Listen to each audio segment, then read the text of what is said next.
5. So after Nazarene did what they did, then they probably called a former employer.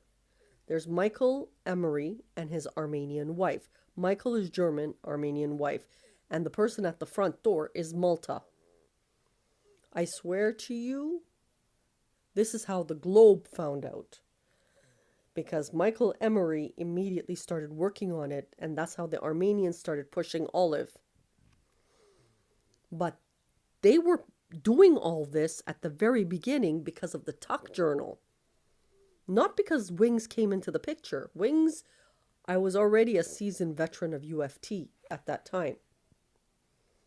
So, as the Orthodox Jewish men want Hanna and the women want Olive, they didn't realize that the man who gave Hanna Jerusalem's key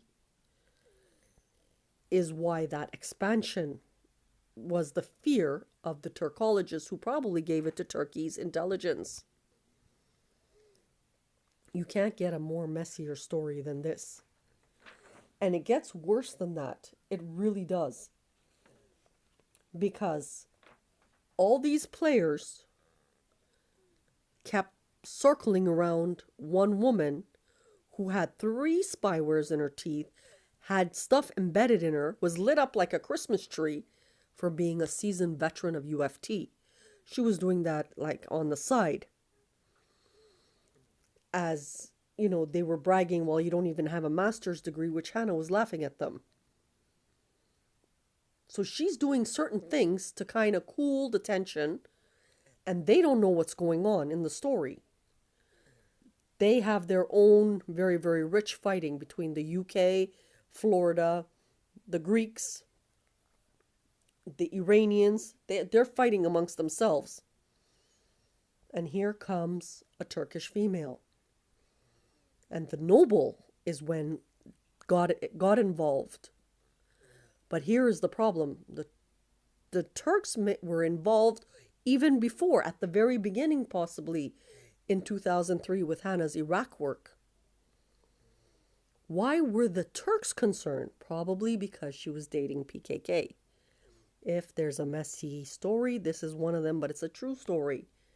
So Hanna's in the middle. All these people are hoarded around her, and she's like a Christmas tree now. If that's not Eve, I don't know what is. But she generated Eve in the story.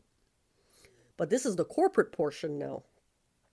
Then we have the sci-fi portion, which is Lucifer and Hanna.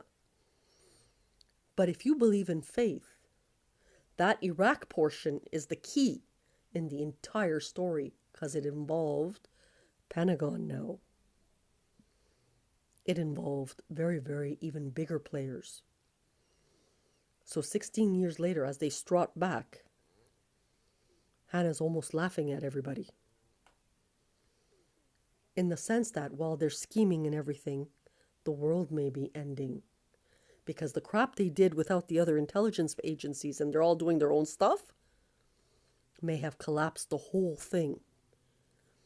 And they sent Christians now to Israel and Christians into Canada. Very, very devastating. So they sent Christians into Israel and Christians into Canada. So someone got hammered in this authentic version of the story. Another entry.